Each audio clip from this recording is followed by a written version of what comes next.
channel Selanur Cahaya Padang. Jangan lupa dukung channel ini dengan klik subscribe. Selamat mengikuti pembelajaran biologi dengan materi petunjuk-petunjuk adanya evolusi. Adapun petunjuk adanya evolusi yang pertama adalah fosil. Fosil adalah sisa atau jejak dari makhluk hidup yang telah membatu. Contoh fosil yang paling lengkap ditemukan dari zaman ke zaman adalah fosil yang terdapat pada kuda. Mulai dari fosil 60 juta tahun yang lalu hingga fosil yang berumur 2 juta tahun yang lalu. Fosil-fosil tersebut adalah fosil kuda yang menunjukkan adanya perubahan-perubahan sebagai berikut. Pertama, leher semakin panjang dan gerakan makin lincah.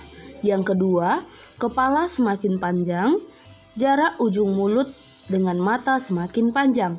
Ketiga, tubuh kuda semakin besar. Keempat, geraham muka dan belakang bertambah besar sesuai untuk mengunyah rumput. Yang kelima, anggota tubuh semakin panjang, dapat berlari cepat, rotasi tubuh semakin berkurang, dan yang ke-6, jumlah jari kaki pada mulanya 5, sekarang tinggal 1 jari saja. Petunjuk evolusi yang kedua adalah homologi.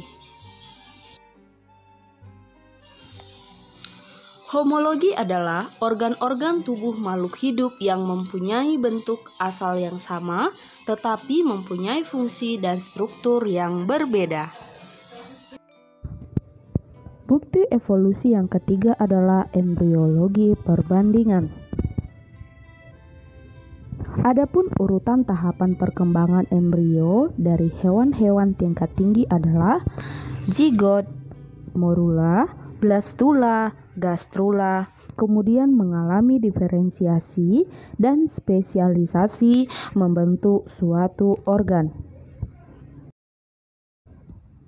Perkembangan individu mulai dari sel telur akan dibuahi membentuk zigot hingga individu sampai dewasa bahkan sampai mati disebut sebagai ontogeni.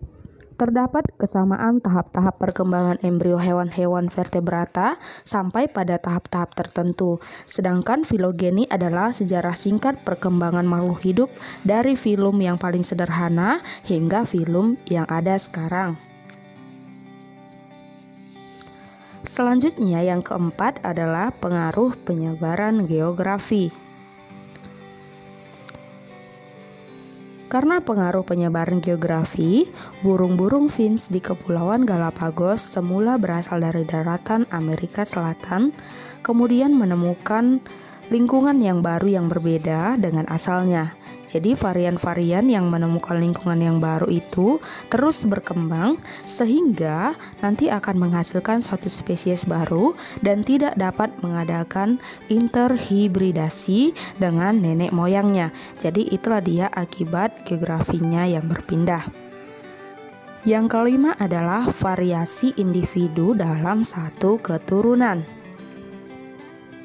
Dari proses hibridasi dapat menghasilkan berbagai macam varian.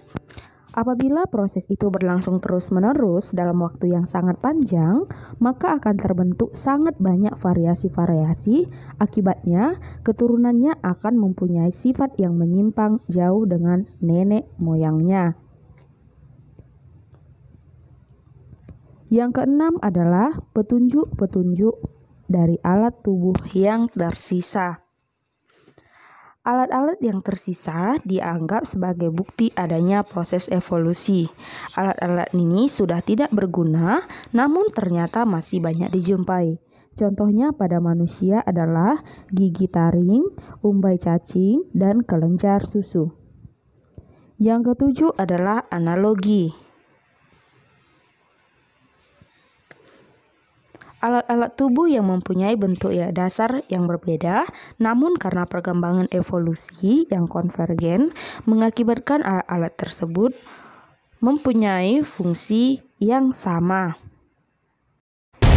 Itulah dia petunjuk-petunjuk adanya evolusi. Terima kasih sudah menonton video ini. Sampai jumpa di video selanjutnya.